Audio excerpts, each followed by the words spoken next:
Good afternoon and welcome to the webinar on psychological health and safety, psychological hazards, mitigation and control. My name is Michelle and I'll be your webinar moderator. Today's webinar will be presented by Melissa Weller from Healthy Heads in Trucks and Sheds. Melissa Weller is Director, Industry Relations and Program Management at Healthy Heads in Trucks and Sheds. Melissa has led the development and delivery of initiatives, including the Healthy Heads Nutrition Program, Healthy Heads Roadshow outreach events, tools and resources to support businesses to create psychologically safe and thriving workplaces. Melissa has also worked in the road safety sector, managing road safety projects and campaigns, including Truck Safe and Safety 360. Today's webinar will be recorded and uploaded to the NATROAD website and YouTube channel. So welcome, Melissa, over to you. Thanks very much. And delighted today to be able to take you through what is our 7 stories, 7 strategies, Healthy Heads Roadmap Planner. So we developed this resource in response to increasing legal obligations, so the adoption of the Model Code of Practice for managing psychosocial hazards within the workplace. And industry really requested a tool to help them get their heads around, well, what does all this mean? You know, what's psychological safety? What are psychosocial hazards? We need some support to be able to navigate all of this. And so we worked with 13 businesses over a 3-month period as we developed and trialled this tool to bring it to industry to be able to provide that support. So we've had expert input from our professional organisational psychologists at AP Psychology and Consulting Services. And together with industry, we've built this tool.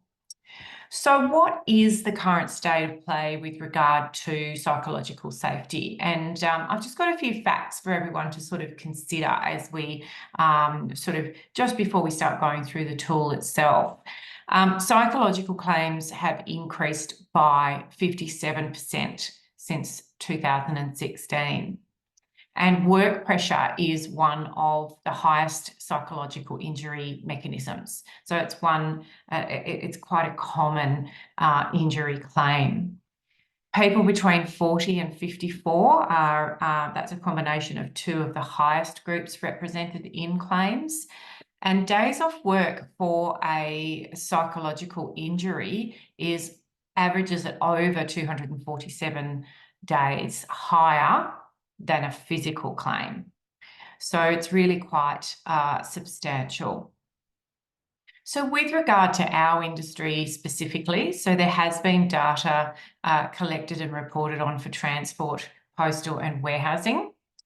And our industry is ranked 19 out of 19 industries for being a psychologically safe and thriving environment.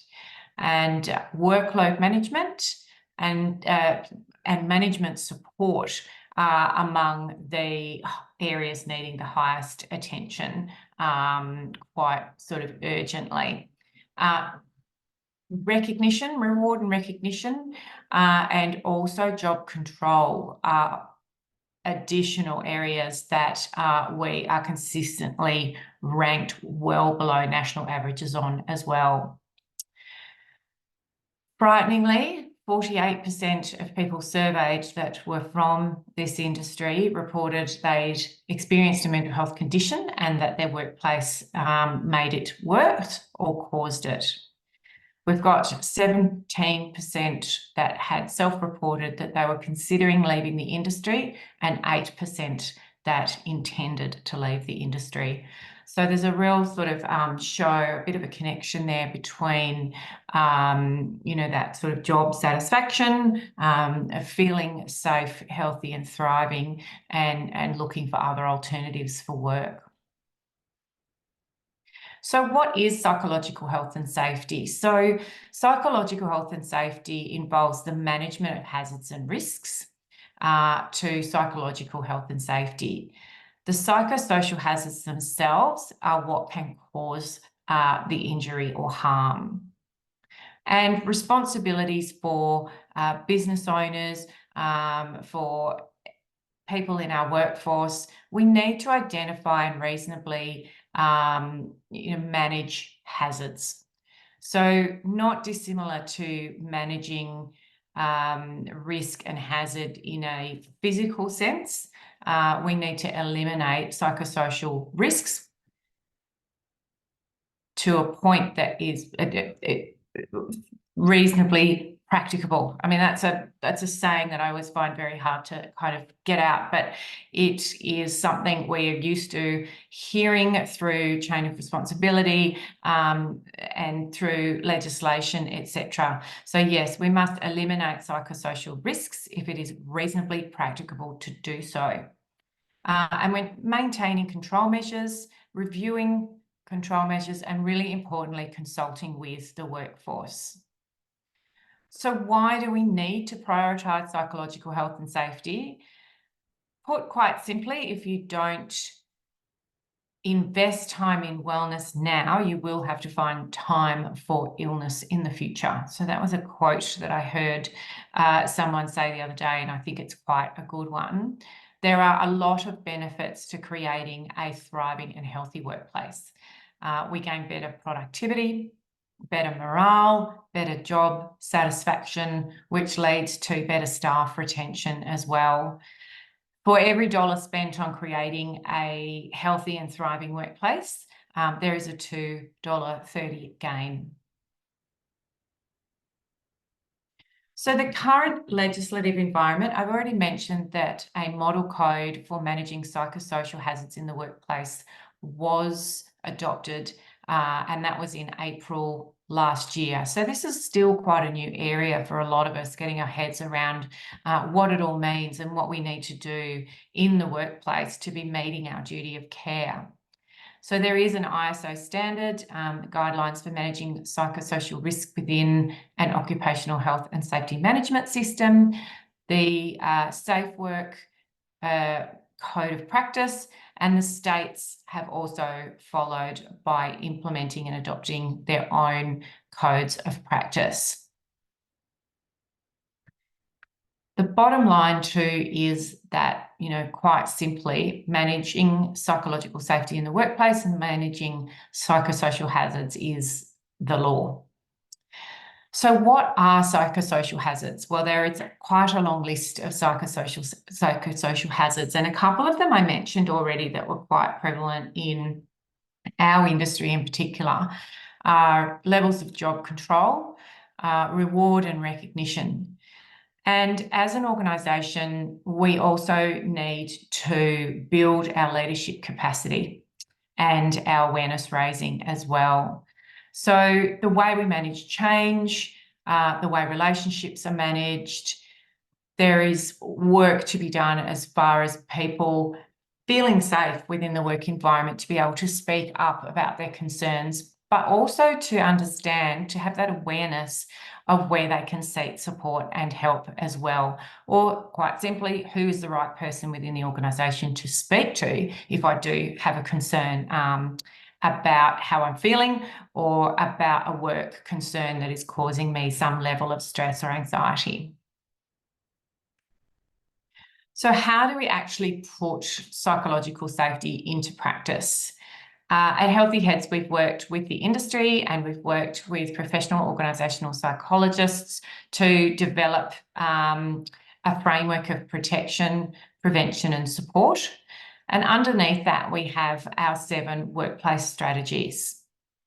So these include building leadership capacity, increasing awareness, better workplace cultures, smarter work design, resilience and coping skills, early intervention and supporting recovery. Our suite of documents that we've developed include our National Roadmap Strategy, which we released a couple of years ago. We released that with a set of guidelines which expands on the strategy and also offers more detailed actions that can be applied in the workplace. And that's when we had feedback that people were still pretty overwhelmed by this whole area with regard to understanding it, getting their heads around it, what actions can I actually put in place in my business, whether I'm a really small business with 5 trucks or whether I'm a large organisation. What do I do next? Where do I start? So we wanted to create a document that not only sort of provided some actions and some ways of doing things and some links to information, but we also wanted to make sure that what we were providing was educational as well, and it really engaged people in how this might play out in the workplace. So we have used scenarios or stories. We've turned them into a narrative that really sort of demonstrates what might happen, how it might play out, and how a workplace might react. Hence why we've called it the 7 stories, 7 strategies. So what is the planner? Well, it is an electronic document. You can access it via our website. You can flip back and forth in it. It's kind of like one of those electronic magazines. And within it are a whole lot of links to information. So you can read it cover to cover, or you could go and find one of the specific workplace strategies that interests you and go straight there and have a look at the information. So essentially, there is some introductory information. Then for each one of the 7 workplace strategies, there is that story. And then after you've read the story, it will take you through additional information. So why that story is important, what the key messages from that are, and also through to some self-check steps, which I'll talk a little bit about later on. So the planner itself includes 7 ready-to-use policies. So you can download these, you can add information to them, or you can slightly change them to contextualize them to your specific environment, but they're there for your use and as I say, downloadable. Additionally, there is another, oh, that's not changing, there we go. Additionally, there is another 13 tip sheets and templates as well. So again, what we're doing is we're pulling a whole lot of information together into the one spot. So you don't have to sort of hunt around several different websites to really sort of learn about an approach that you could take as an organisation. So these tip sheets and templates, they have all been through a process where we've had businesses read these, our working group, who are all people that work within transport and logistics. So we have had a fair bit of industry input into this resource. We are always open to further feedback about something that might be missing as you use it yourself, something you think would be useful in there, or something that's not working for you as well. So get into the document, have a really good hunt around and read the resources that we've provided. And most certainly, this tool will remain dynamic over a number of years as we build it, as everyone gets more experience in this space and we learn different ways of doing things and what else we need to be providing to industry so that everyone can work towards meeting that duty of care. One of the tools within the document, and I'm just going to give you an example of a couple of the tools in there just to help you understand what's there, is our psychosocial hazards in the workplace table. So this table sort of really condenses some really important information into one spot. So we've got the psychological hazards listed down one side of the table, and then we suggest controls that might be applied against those hazards. And then we map that back to the 7 workplace strategies. So you can see where that falls into the strategy and the guidelines and where you could go and get some more detailed information if you wanted to do so. So that's one tool that's in there that I think is a really good starting point if you're kind of wondering about what psychosocial hazards are and what sort of controls you can put in place. That's a good one to go straight to. Our My Organisational Tools, this is a really comprehensive list of a whole lot of tools, resources, training, external organisations that you might want to know about or gain further information from, and we've put them all there in the one list.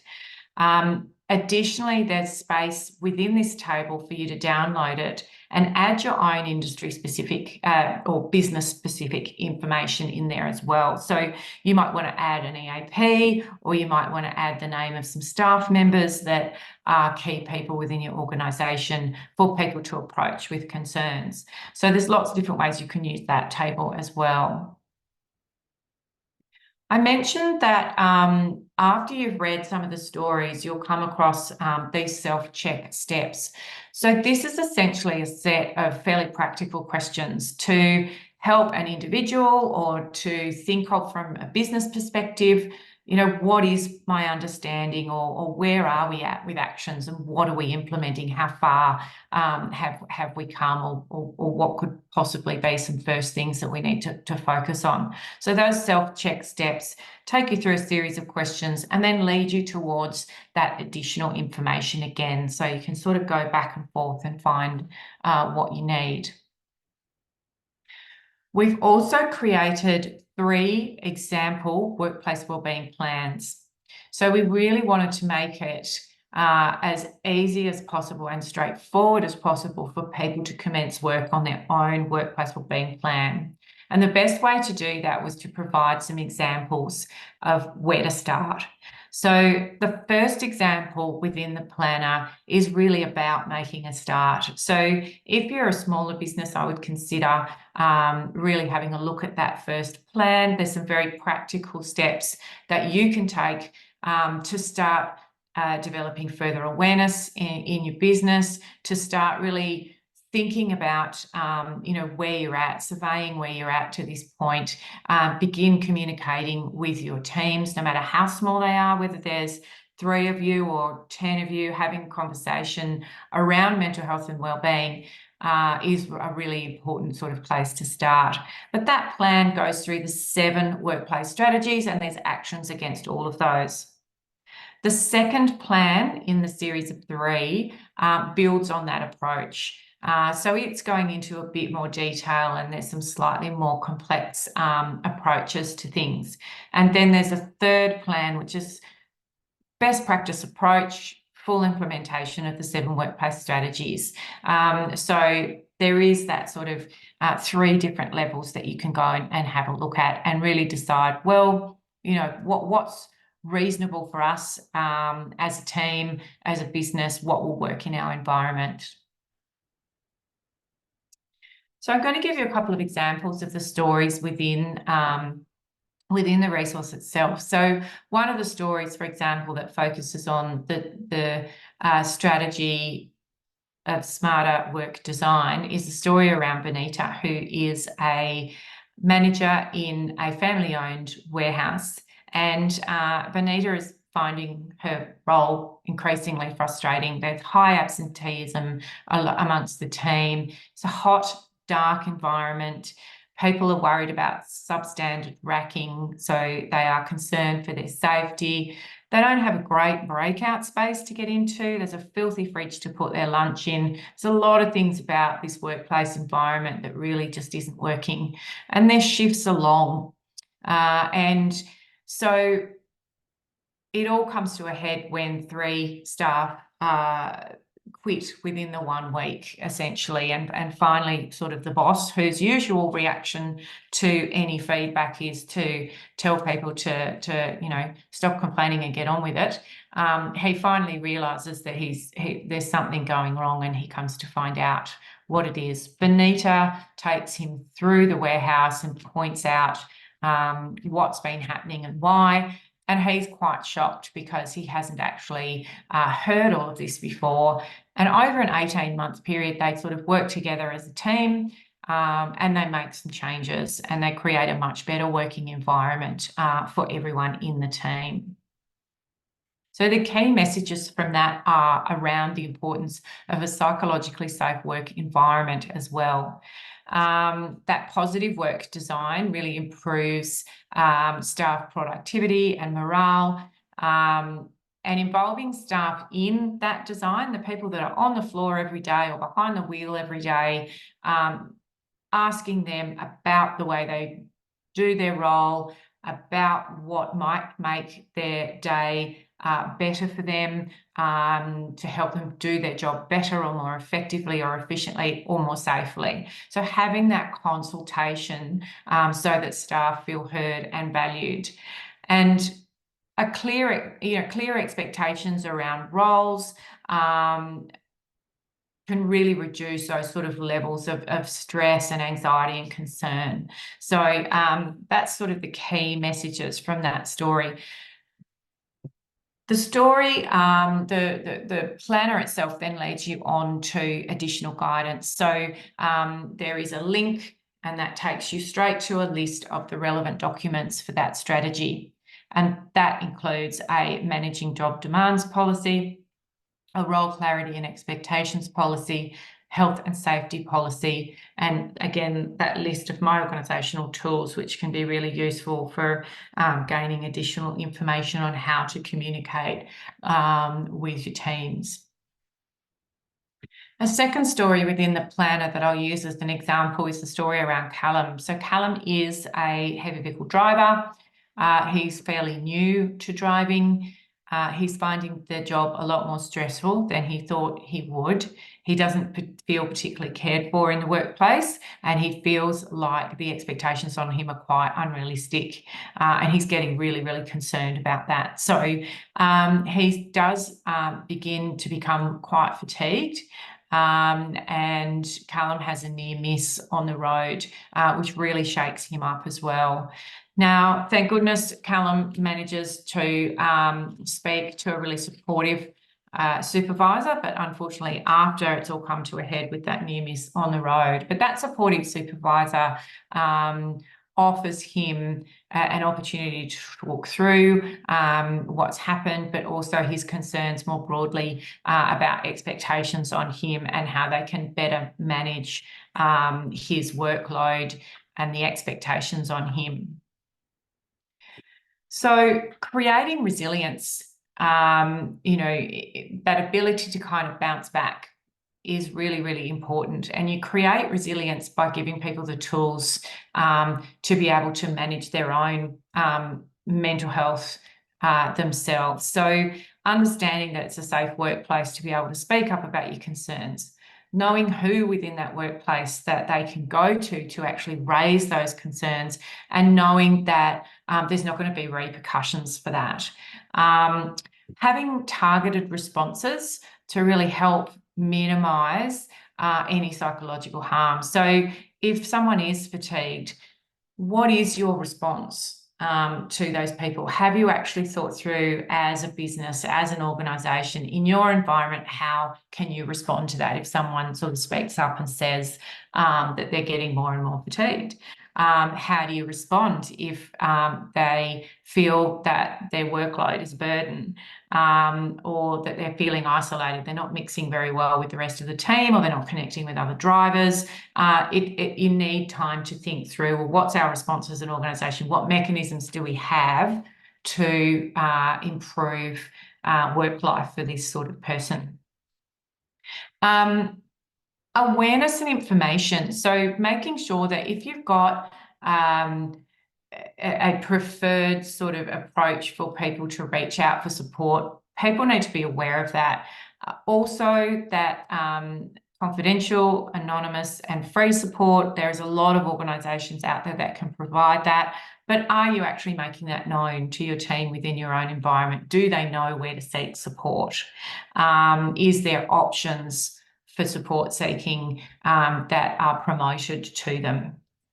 And we will always come back to the importance of those regular check-ins. If you're having regular check-ins with people in your organisation and at different levels, so obviously if you're a business owner or a manager and you've only got a really small team, you may have the opportunity to be able to check in with people individually quite often. In a larger organisation, it might be part of performance appraisals, it might be part of daily safety talks, etc., where you can ensure that there is two-way communication going on within the teams. So The guidance that is provided is there is a fatigue tip sheet there, and that's not fatigue with regard to heavy vehicle national law fatigue. It's in relation to fatigue and mental health and how both rely on each other. Isolation and connection tip sheet, so how to make sure that those feelings of disconnection or loneliness don't sort of develop. Workload management tip sheet and return to work policy. So lots of good sort of guidance there through that sort of second story example. So remembering there are 7 stories for the 7 strategies, and they were just 2 examples that I've offered you now. So overall, I think the best thing to do is to get onto our website and to download the planner, have a look through it, have a look at all the tools, communicate with Healthy Heads. We would love to hear from you. And I know that Nat Road will promote my email address and the Healthy Heads website to you. Thank you for listening today. This is a really important tool. We're delighted to have released it. I will remind you that we're very open to feedback and to discussions about what we've provided, what we may need to add to the tool. So please do contact us to talk about this further. But I hope you explore the resource and that you find it really useful and you find a place to start building your own workplace wellbeing plan using the planner itself.